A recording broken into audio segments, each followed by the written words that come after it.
Welcome to my channel. ఈరోజు అమ్మ వంటల రుచిలో అల్లం వెల్లుల్లి పేస్ట్ వేసి నోరూరించే స్పైసీ తెలంగాణ ఆవకాయ పచ్చడి పర్ఫెక్ట్ కొలతలతో ఎలా తయారు చేసుకోవాలో ఇప్పుడు చూద్దాం. ముందుగా వాటర్లో 1 టేబుల్ స్పూన్ సాల్ట్ వేసుకుని కరిగిన తర్వాత కేజీ పచ్చి మామిడికాయలను ఇందులో వేసుకుని అరగంట పాటు పక్కన పెట్టుకోవాలి. ఇలా చేయడం వల్ల మామిడికాయలకు పెస్టిసైడ్స్ కొడతారు కాబట్టి అవి బాగా క్లీన్ అవుతాయి. అలాగే నేను ఇక్కడ 125 గ్రాముల అల్లంను బాగా వాష్ చేసుకుని తొక్కు చెక్కుకున్న తర్వాత చిన్న చిన్న పీసెస్గా కట్ చేసుకుని ఆరబెట్టుకోవాలి.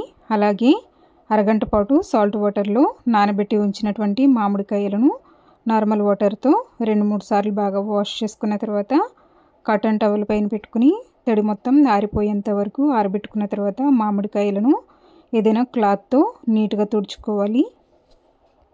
కేజీ మామిడికాయలకు 25 గ్రాములు చిన్న ఆవాలు తీసుకోవాలి. వీటిని వేయించిన అవసరం లేదు, ఎండలో బాగా ఎండబెట్టుకున్న తర్వాత మిక్సీ పట్టుకుంటే సరిపోతుంది. ఈ విధంగా మెత్తని పౌడర్గా చేసుకోండి.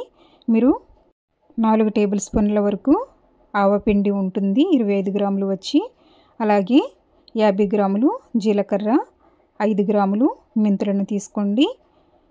జీలకర్రను కడాయిలో వేసుకుని లో ఫ్లేమ్లో వేయించుకోవాలి. ఇది కొంచెం వేగిన తర్వాత మనం కొలిచిపెట్టుకున్నటువంటి మెంతులు టేబుల్ స్పూన్తో తీసుకున్నట్లయితే 1/2 టేబుల్ స్పూన్ మెంతులను వేసుకొని స్టవ్ ఆఫ్ చేసిన తర్వాత మాత్రమే వేసుకుని లైట్గా వేయించుకున్న తర్వాత చల్లారబెట్టుకుని మిక్సీ పట్టుకోండి. మిక్సీ పట్టుకున్న తర్వాత మనం మెజరింగ్ కప్పులో వేసి చూసినట్లయితే ఇంచుమించు 1/2 కప్ కంటే 1 టేబుల్ స్పూన్ తక్కువగా ఉంటుంది. మీరు గ్రాముల లెక్కల్లోనైనా తీసుకోవచ్చు, లేదంటే ఇలా మెజరింగ్ కప్పు అలాగే స్పూన్స్ ఉన్నట్లయితే ఆ కొలతలతో కూడా మీరు ఈజీగా చేసుకోవడం కోసం నేను ఇలా చూపిస్తున్నాను. అల్లం 125 గ్రాములు, వెల్లుల్లిపాయలు 125 గ్రాములు తీసుకోండి. రెండు కలిపినట్లయితే 250 గ్రాములు ఉంటాయి. మెజరింగ్ కప్పుతో తీసుకున్నట్లయితే 1 టేబుల్ స్పూన్ తక్కువగా 1 కప్పు అల్లం, 1 టేబుల్ స్పూన్ తక్కువగా 1 కప్పు తొక్కువలుచుకున్న వెల్లుల్లిపాయలు ఉంటాయి. వీటిని మిక్సీ జార్లోకి వేసుకొని వాటర్ ఏమీ వేయకుండా మెత్తని పేస్టులా రుబ్బుకొని పక్కన పెట్టుకోండి. కడాయిలో మెజరింగ్ కప్పుతో 2.5 కప్పుల వరకు నువ్వుల నూనెను వేసుకోవాలి. మీ దగ్గర నువ్వుల నూనె లేనట్లయితే వేరుశనగ నూనె కూడా వేసుకోవచ్చు. ఇంచుమించు 900 గ్రాముల నుండి లీటర్ వరకు నూనె పడుతుంది. నూనె వేడైన తర్వాత 1 టేబుల్ స్పూన్ ఆవాలు, 1 టేబుల్ స్పూన్ జీలకర్ర, 1/2 టీ స్పూన్ మెంతులు వేసుకొని లో ఫ్లేమ్లో ఇవి చిటపటలాడేంత వరకు వేయించుకోవాలి. ఇలా వేయించుకున్న తర్వాత స్టవ్ ఆఫ్ చేసుకొని 3 లేదా 5 నిమిషముల పాటు తాలింపును చల్లారనివ్వాలి. చల్లారకుండా మనం అల్లం వెల్లుల్లి పేస్ట్ వేసినట్లయితే ఇక్కడ మనం నువ్వుల నూనె తీసుకున్నాం కాబట్టి ఇది బాగా పొంగుతుంది. ఇందులో ఒకేసారి మొత్తం వేయకుండా ఇలా 1 లేదా 2 టీ స్పూన్ల చొప్పున వేసుకుంటూ నెమ్మదిగా కలుపుకుంటూ వేసుకోవాలి. లేదంటే నూనె బాగా పైకి పొంగి మొత్తం కిందకి పడిపోతుంది. ఇలా కొంచెం వేడి ఉండగానే అల్లం వెల్లుల్లి పేస్ట్ను వేసుకుని బాగా కలుపుకున్నట్లయితే ఇందులో ఉన్నటువంటి చెమ్మ తగ్గిపోతుంది. ఇలా కలుపుకున్న తర్వాత దీనిని పూర్తిగా చల్లారనివ్వండి. అలాగే ఇక్కడ నేను 125 గ్రాములు కారం తీసుకున్నాను. 1 కప్పు నిండా తీసుకోవాలి. తీసుకుని పొడిగా ఉండే ఒక బేసిన్లోకి వేసుకున్న తర్వాత మనం ముందుగా రుబ్బుకొని పెట్టుకున్నటువంటి జీలకర్ర మెంతుల పొడిని వేసుకోండి. తర్వాత రుబ్బుకొని పెట్టుకున్నటువంటి పచ్చి ఆవపిండి, అలాగే కళ్ళుప్పును మెత్తని పౌడర్గా చేసుకున్నటువంటి ఉప్పు 125 గ్రాములు తీసుకోవాలి. మెజరింగ్ కప్పుతో సాల్ట్ తీసుకున్నట్లయితే 2 టేబుల్ స్పూన్లు తగ్గించి 1/2 కప్పు వరకు వేసుకోండి. తొక్కువలుచుకున్న వెల్లుల్లిపాయలను కూడా కొద్దిగా వేస్తున్నాను. ఇవి 1/2 కప్పు నిండా వేసుకోవాలి. అలాగే 1/2 టీ స్పూన్ పసుపును కూడా వేసుకొని ఇవి అన్నీ బాగా కలిసేటట్లుగా కలుపుకోవాలి. తర్వాత తడి లేకుండా బాగా తుడుచుకొని ముక్కలు కొట్టించినటువంటి కేజీ మామిడికాయలకు ఇలా ఇందులో ఉన్నటువంటి పప్పును తీసివేసి అలాగే తెల్లని పొరలా ఉంటుంది, దీనిని కూడా తీసేసుకోవాలి, లేదంటే తినేటప్పుడు గొంతుకి అడ్డపడుతుంది. దీనిని మెజరింగ్ కప్పుతో కూడా కొలుచుకుందాం. ఆవకాయ ఎక్కువ రోజులు నిల్వ ఉండాలి అంటే టెంక బాగా కట్టినటువంటి మామిడికాయలను మాత్రమే తీసుకోవాలి. మే నెలలో ఆవకాయ తయారు చేసుకున్నట్లయితే మంచి కాయలు దొరుకుతాయి. అలాగే మనం వాడే పాత్రలు కానీ చెయ్యి కానీ తడి లేకుండా చూసుకోవాలి.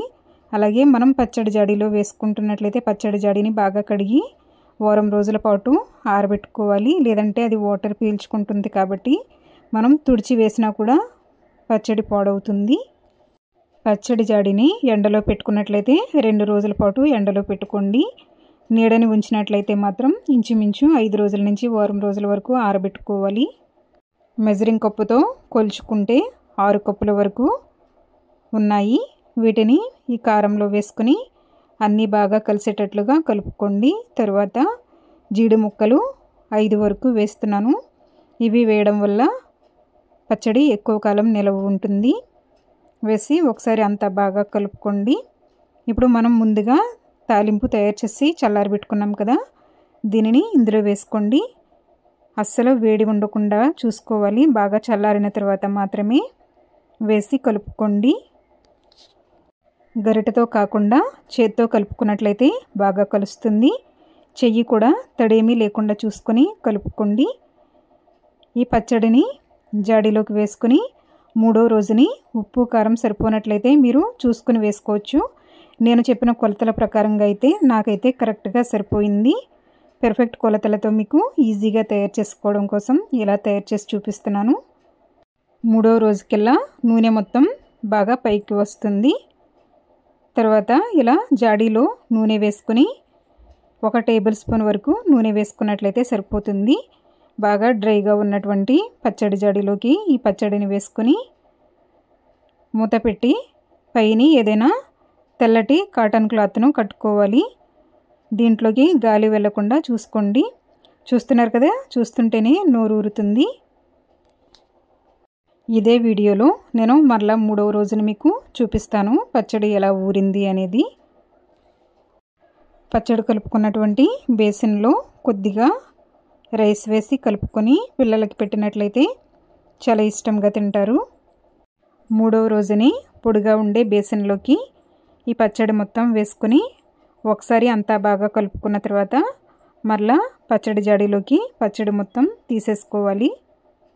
ఈ టైంలో మీరు ఉప్పు కారం సరిపోయింది లేదో చెక్ చేసుకుని అవసరం అనుకుంటే వేసి కలుపుకోవచ్చు.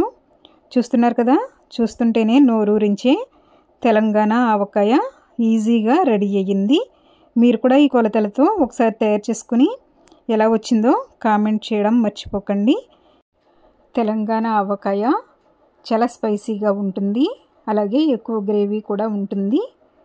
దీనిని వేడివేడి అన్నంలో ముద్దపప్పు, నెయ్యి, ఆవకాయ వేసుకుని తిన్నట్లయితే సూపర్ టేస్ట్ ఉంటుంది. చూస్తుంటే మీకు కూడా నోరూరుతుందా? అయితే ఆలస్యం ఎందుకు, వెంటనే ఈ కొలతలతో ఇలా పచ్చడి తయారు చేసుకుని తినండి. ఈ వీడియో మీకు నచ్చినట్లయితే లైక్ చేయండి, మీ ఫ్రెండ్స్కి రిలేటివ్స్కి షేర్ చేయండి. మీరు ఫస్ట్ టైం నా ఛానల్ని చూస్తున్నట్లయితే మరిన్ని వంటల కోసం సబ్స్క్రైబ్ చేసుకోండి. Thank you for watching my video.